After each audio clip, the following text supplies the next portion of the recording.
നമസ്കാരം, എല്ലാവർക്കും ഗപ്പി ഗ്രാമത്തിലേക്ക് സ്വാഗതം. നമ്മൾ ഇന്നിവിടെ സംസാരിക്കാൻ പോകുന്നത് ഡാഫ്നിയെ കുറിച്ചാണ്. അപ്പോൾ ഈ ഡാഫ്നിയും നമ്മൾ അതുപോലെ തന്നെ മൊയിനിയും രണ്ടും ലൈവ് ഫീഡ്സ് ആണ്. അപ്പോൾ ഈ ഏറെക്കുറെ രണ്ടും വളർത്തുന്ന രീതികളൊക്കെ സെയിം തന്നെയാണ്. പക്ഷെ ഡാഫ്നിയക്ക് മൊയിനിയെ വെച്ച് ചെറിയ വ്യത്യാസങ്ങളുണ്ട് മാത്രം. അതിലൊന്ന് പ്രത്യേകിച്ച് എടുത്ത് പറയാനുള്ള കാര്യം എന്ന് വെച്ച് കഴിഞ്ഞാൽ ഡാഫ്നിയക്ക് അത്യാവശ്യം വലിപ്പം കൂടുതലായിരിക്കും, കുറച്ചുകൂടി ആയുസ് കൂടുതലാണ് മൊയിനിയെ കമ്പയർ ചെയ്യുമ്പോൾ. അപ്പോൾ ഇതിനെക്കുറിച്ച് നമുക്കൊന്ന് പല ആളുകളും പറയുന്നുണ്ട് ഡാഫ്നിയെ അല്ലെങ്കിൽ മൊയിനെ വളർത്തിയിട്ട് സെറ്റ് ആകുന്നില്ല, എന്തൊക്കെ ചെയ്തിട്ടും നടക്കുന്നില്ല എന്നുള്ളത്. അപ്പൊ അതിൽ പ്രധാനമായിട്ടും ഞാൻ മനസ്സിലാക്കിയ ചില കാര്യങ്ങൾ പങ്കുവയ്ക്കാനാണ് ഞാൻ ഇന്ന് വീഡിയോയുമായി വന്നിരിക്കുന്നത്. ഇതിപ്പോ ഞാൻ വളർത്തുന്ന ഡാഫ്നിയുടെ ഒരു കൾച്ചറും രീതികളാണ് ഞാനിപ്പോൾ ഇവിടെ പങ്കുവയ്ക്കുന്നത്.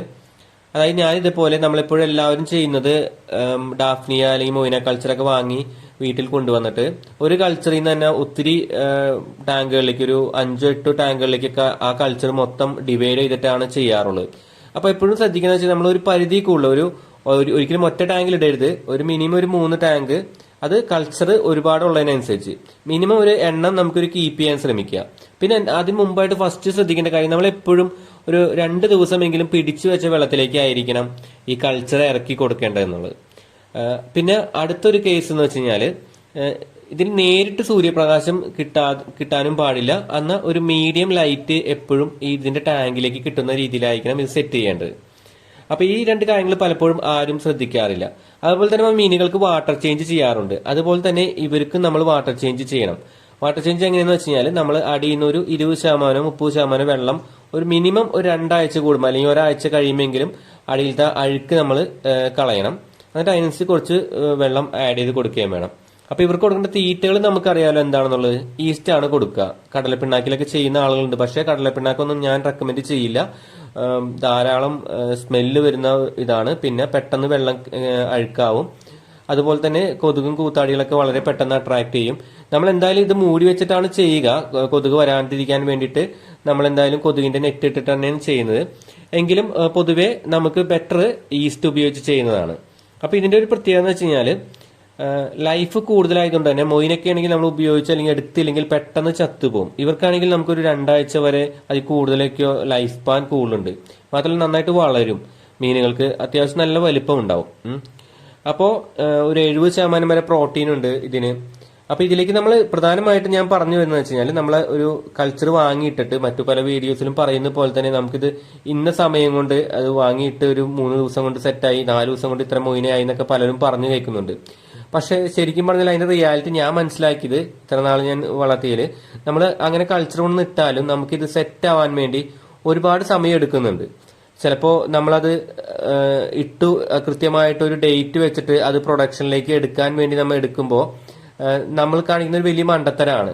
കാരണം എന്താന്ന് വെച്ച് കഴിഞ്ഞാല് നമ്മൾ എന്ത് സാധനം ഒന്ന് സെറ്റ് ആവുക എന്നുള്ള സംഭവമുണ്ട്. പലപ്പോഴും ഞാനിത് വാങ്ങിയിട്ടിട്ട് പലപ്പോഴും ഞാൻ ഇത് എടുത്ത് ഉപയോഗിക്കുമ്പോൾ എന്താ, ആ കൾച്ചർ ഒരു കോളനി ആയിട്ട് വളരുന്ന സമയത്താണ് നമ്മളിത് വീണ്ടും അതിൽ നിന്ന് എടുത്ത് മീനുകൾക്ക് ഫീഡ് ചെയ്യുന്നത്.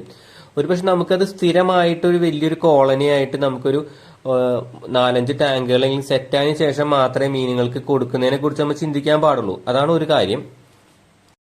അപ്പൊ നമ്മൾ ഡാഫ്നിയ കൾച്ചർ വാങ്ങി നമ്മളൊരു 3-4 ഇതുപോലത്തെ വട്ടകളിലൊക്കെ സെറ്റ് ചെയ്ത് വെച്ച് കഴിഞ്ഞ ശേഷം നമ്മൾ അതിലേക്ക് ഈസ്റ്റ് അറിയാമല്ലോ നമുക്ക് ഒഴിച്ചു കൊടുക്കുന്നത്. നമ്മൾ ഈസ്റ്റ് ഒഴിച്ചു കൊടുക്കുമ്പോൾ വെള്ളം പൂർണ്ണമായിട്ടും വൈറ്റ് കളർ ആവാത്ത രീതി ഒരു മീഡിയം ലൈറ്റ് കളർ, അത് തുടക്കത്തിൽ കൾച്ചറൊക്കെ ഇടുമ്പോൾ നമുക്ക് അത്ര അധികം ആവുന്നില്ല. പ്രൊഡക്ഷൻ അനുസരിച്ച് നമ്മൾ അവരുടെ എണ്ണത്തിനനുസരിച്ച് നമ്മൾ അല്പം ഈസ്റ്റ് കൂടുതലിടും. എന്നാലും ഒരുപാട് ഈസ്റ്റ് ആവാതെ നോക്കുക.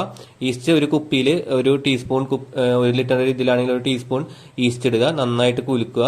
ഒരല്പം നേരം അത് വെച്ചതിന് ശേഷം അതിന്റെ അടിഭാഗം ഊറി ഭാഗം നിലനിർത്തിക്കൊണ്ട് മുകളിലുള്ള തെളിഭാഗമാണ് നമ്മൾ ഒഴിച്ചു കൊടുക്കുക.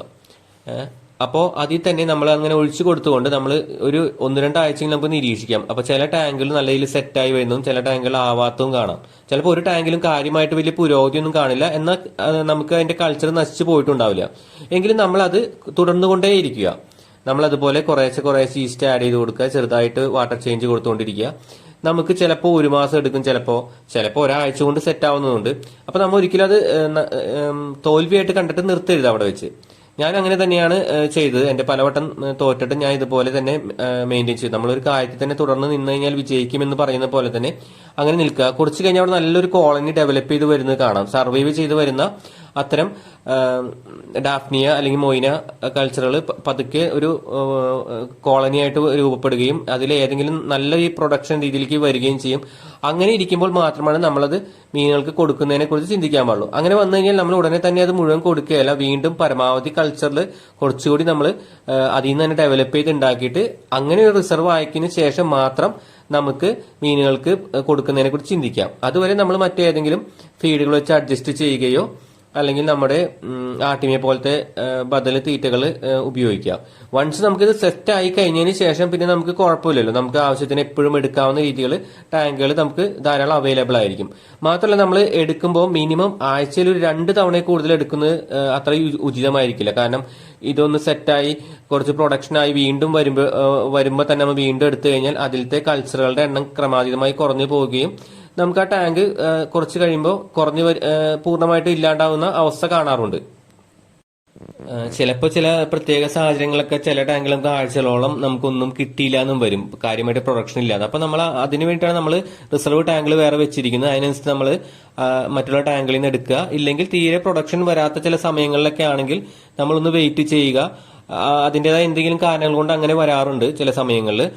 കൾച്ചർ പൂർണ്ണമായിട്ട് നഷ്ടപ്പെടാതിരിക്കാൻ വേണ്ടി നമ്മൾ ആ ഒരു കാലതാമസങ്ങളൊക്കെ നമ്മൾ അംഗീകരിച്ചേ പറ്റൂ. അപ്പൊ തീർച്ചയായിട്ടും നിങ്ങൾ ഈ പറഞ്ഞ രീതിയിലൊക്കെ ഒന്ന് ചെയ്തു നോക്കൂ. അല്പം കാത്തിരുന്നാലും നല്ലൊരു കൾച്ചറിന്റെ കോളനി നിങ്ങൾക്ക് സെറ്റായി കിട്ടും. അപ്പൊ നമുക്ക് നല്ലൊരു ലൈവ് ഫീഡ് അധികം ചെലവില്ലാതെ തന്നെ നമ്മുടെ മീനുകൾക്ക് കൊടുക്കാനും സാധിക്കും. അപ്പോൾ നിങ്ങൾക്ക് ഇത് ചെയ്തു നോക്കിയിട്ട് എന്തെങ്കിലും ഫീഡ്ബാക്കുകൾ പറയാണ്ടെങ്കിൽ തീർച്ചയായും നിങ്ങൾ അറിയിക്കുക. എന്തെങ്കിലും കൂടുതൽ അറിവുകൾ ഉണ്ടെങ്കിലും അതും പങ്കുവയ്ക്കുക. ഇതിപ്പോൾ ഞാൻ എൻ്റെ അനുഭവത്തിൽ നിന്ന് പറഞ്ഞതാണ്. അപ്പോൾ എല്ലാവരും കമന്റുകളുമായിട്ട് നിങ്ങളുടെ വിശേഷങ്ങൾ അറിയിക്കുക. ശ്രമിച്ചു നോക്കൂ, തീർച്ചയായിട്ടും സക്സസ് ആവും. ഒപ്പം ആദ്യമായിട്ടാണ് എൻ്റെ ഈ ചാനൽ കാണുന്നുണ്ടെങ്കിൽ ഒന്ന് സബ്സ്ക്രൈബ് ചെയ്യുക, സപ്പോർട്ട് ചെയ്യുക.